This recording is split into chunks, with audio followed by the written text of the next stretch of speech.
নমস্কার বন্ধুরা, welcome to my YouTube channel. আশা করছি তোমরা সবাই খুব ভালো আছো, সুস্থ আছো এবং স্বাভাবিক আছো।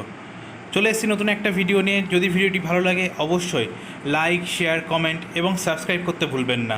আর হ্যাঁ, পাশে থাকা বেল আইকনটি অবশ্যই টিপে দেবেন সবার আগে নোটিফিকেশান পেতে। তাহলে চলুন শুরু করি আজকের নতুন ভিডিওটি। রাজ্যে প্রথম বিশ্ববিদ্যালয় হিসেবে পিজি কোর্সের অ্যাডমিশন শুরু করলো বিদ্যাসাগর ইউনিভার্সিটি। সত্যি বিদ্যাসাগর ইউনিভার্সিটিকে হ্যাটস অফ যে তারা স্টেট গভর্নমেন্টের গাইডলাইন মেনে সবার আগে আন্ডার গ্র্যাজুয়েট বা ইউজির রেজাল্ট আউট করলো, তারপরে পিজির অ্যাডমিশনও শুরু করে দিল। কীভাবে অ্যাডমিশন করবেন চলুন আপনাকে দেখিয়ে দিচ্ছি। এই যে চলে এসেছি বিদ্যাসাগর ইউনিভার্সিটির ওয়েবসাইটে। আমি ওয়েবসাইটের লিঙ্কটা ডিসক্রিপশন বক্সে দিয়ে দেবো। দেখুন, এখানে থাকবে অ্যাকাউন্ট অপশান। এখানে পোর্টালে নতুন আবেদনকারী এখনই আবেদন নিবন্ধন করুন। এখানে গিয়ে রেজিস্টার করবেন, রেজিস্টার করে লগ ইন করবেন। এবার চলুন দেখি কি বিজ্ঞপ্তিটা দিয়েছে। বিজ্ঞপ্তিটা আমার ডাউনলোড করা আছে, চলুন দেখে নিই। দেখুন, information bulletin, admission to post graduate and other courses academic session 2020-21 Vidyasagar university. Admission notification for the academic year 2020-21. Procedure for application. The candidates will fill in the application form only through online portal. Online application form fill up হবে। এই যে এটা official website. The applicants have to fill in the form with the personal details, academic details, and have to upload the scanned copies of all marksheet and certificates, photo and signature। আচ্ছা, আপনার signature, photo, সব marksheet and সার্টিফিকেটের scanned copy, তার সাথে personal details, academic details অর্থাৎ আপনাদের academic career সব কিছু আপলোড করতে হবে। Considering the COVID-19 pandemic, the authority of the university decided to wave the application fee. আচ্ছা, তার মানে ইউনিভার্সিটি অথরিটি ডিসাইড করেছে যে কোনো অ্যাপ্লিকেশন ফি লাগবে না। আচ্ছা, খুব ভালো কথা এটা। The eligible applicants have to fill in the forms for admission to post graduate and the other courses with the percentage of marks part 1, part 2, part 3, অর্থাৎ পার্ট 1, পার্ট 2, পার্ট 3 মার্কসের percentage হিসেবে আপনাদের অ্যাডমিশন হবে। Obtained in Yuji, আচ্ছা, honours কোর্সের আদার equivalent course, আচ্ছা, বা সমসাময়িক যে কোর্সগুলো আছে সেইগুলো। Describe in the section C or D or E. আচ্ছা, চলুন আগে দেখে নিই C or D or E কী আছে। সেকশন অ্যাডমিশন প্রসেস, আচ্ছা কী বলছে দেখুন। ডিউ টু কোভিড-19 pandemic the common entrance test বা CET will not be conducted by Vidyasagar University for the admission to PG and other programs for the academic session 2020-2021. Acha, the admission of the 60% category students, the merit list will be prepared in the following manner. আচ্ছা, আগে আপনার কাছে বলে রাখি, একটা ইউনিভার্সিটিতে যখন পিজিতে admission হয় ক্যান্ডিডেটদের দুটো ভাগে ভাগ করা হয়, 60% ক্যাটাগরি অ্যান্ড 40% ক্যাটাগরি। 60% ক্যাটাগরিটা কি? যারা ইউনিভার্সিটির স্টুডেন্ট হয়, হোম ইউনিভার্সিটির স্টুডেন্ট, তারা 60% ক্যাটাগরির মধ্যে পড়ে। তাদের মানে টোটাল যে সিট থাকবে তার 60% সিট হোম ইউনিভার্সিটির স্টুডেন্টদের জন্য থাকবে। আর যে 40% থাকবে ওটা হচ্ছে সবার জন্য, বলতে পারেন হোম ইউনিভার্সিটি যাদের, অর্থাৎ যারা বিদ্যাসাগর ইউনিভার্সিটির আন্ডারে পড়তো বা অন্য যেসব ইউনিভার্সিটি থেকে নতুন করে তারা বাইরে থেকে যাবে তাদের জন্য 40%।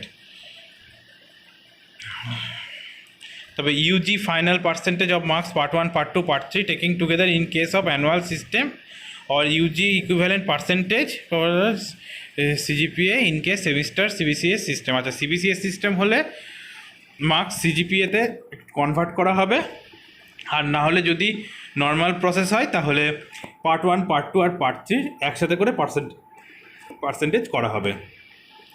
আচ্ছা, in case of a tie, marks obtained in the immediately preceding examination are to be considered for ranking। আচ্ছা, মার্কস র্যাঙ্কিং করতে, মেরিট লিস্ট অর্থাৎ মেরিট লিস্ট বার করতে ওই মার্কসটাই করবে। ইউজ করবে অথরিটি। আচ্ছা, reservation for 60%।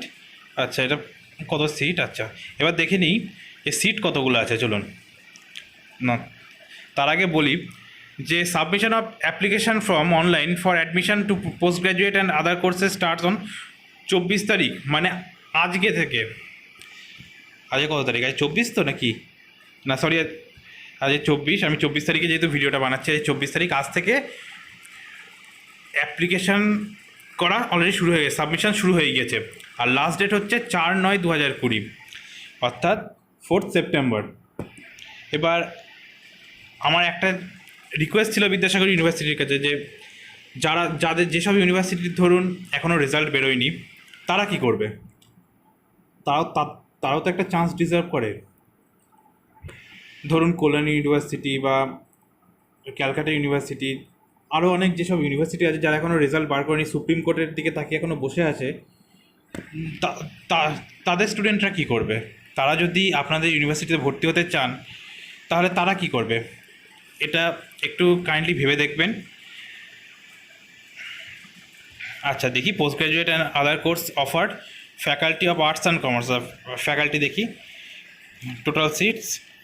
MA in Bengali, আচ্ছা বেঙ্গলিতে 130, সংস্কৃতে 118, ইংলিশে 130, সান্তালিতে 63, MSc in economics 82, MA in sociology 75 75, MA in Hindi 63, MCom 118, MA history 130, MBA 60, MA philosophy 130। আচ্ছা, bachelor of library and information science 1 year 38টা, MA ইন পলিটিক্যাল সায়েন্স 112টা, master of library and information science 1 year 16টা। আচ্ছা, faculty of সায়েন্সটা দেখে নিই।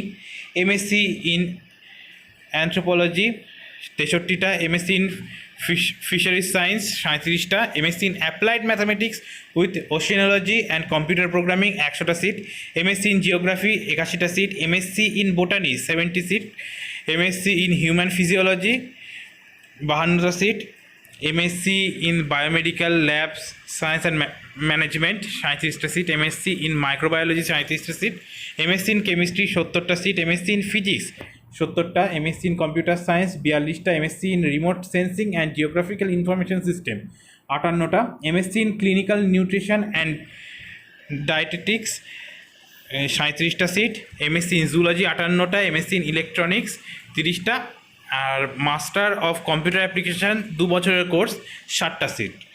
আচ্ছা, eligibility ক্রাইটেরিয়াটা দেখি।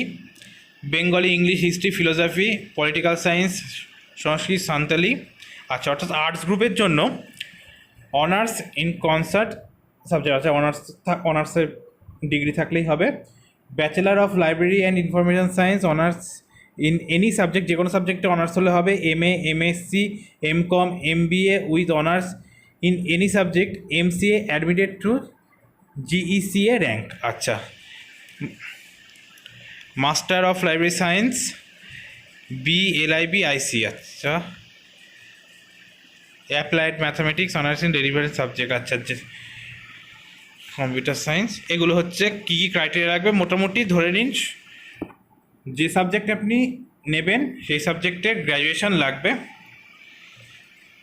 আচ্ছা, আর কিছু এদিকে অ্যাডমিশন প্রসেস। আচ্ছা, preparation of merit list for open all category. আচ্ছা, 40%, অর্থাৎ 40% যে ক্যাটাগরি আছে বা ধরুন যারা বাইরে থেকে যাবে তাদের ক্ষেত্রে এটা specially. Due to COVID-19 pandemic the common entrance CET will not be conducted view. আচ্ছা, এটা পড়লাম। Eligibility percentage. আচ্ছা, এলিজিবিলিটি পার্সেন্টেজ হচ্ছে 40% সিটের, all subject except commerce, economics, Hindi, sociology, electronics and microbiology. 45% marks in honors for general candidates, 40% for SC, ST, OBC A, OBC B R B commerce, economics, Hindi, sociology, electronics, microbiology 40% marks in honors। আর যে কোনো ইয়েতে অনার্সে 40% marks লাগবেই। তাই হচ্ছে পুরো information, পুরো ওয়েবসাইটের PDFটা। যদি আপনাদের ভালো লেগে থাকে ভিডিওটি, অবশ্যই লাইক শেয়ার কমেন্ট করে জানাবেন কেমন লাগলো। আর হ্যাঁ, যদি মনে হয় যে কোথাও ভুল হয়েছে বা কোথাও খারাপ হয়েছে, অবশ্যই শুধরানোর একটা সুযোগ দেবেন। আর হ্যাঁ, ডিসলাইক দিয়ে অবশ্যই জানিয়ে দেবেন কমেন্ট করে যে কোথায় ভুল হয়েছে। আজকের মতো এইটুকুনি, আবার দেখা হয় পরের ভিডিওতে। ধন্যবাদ।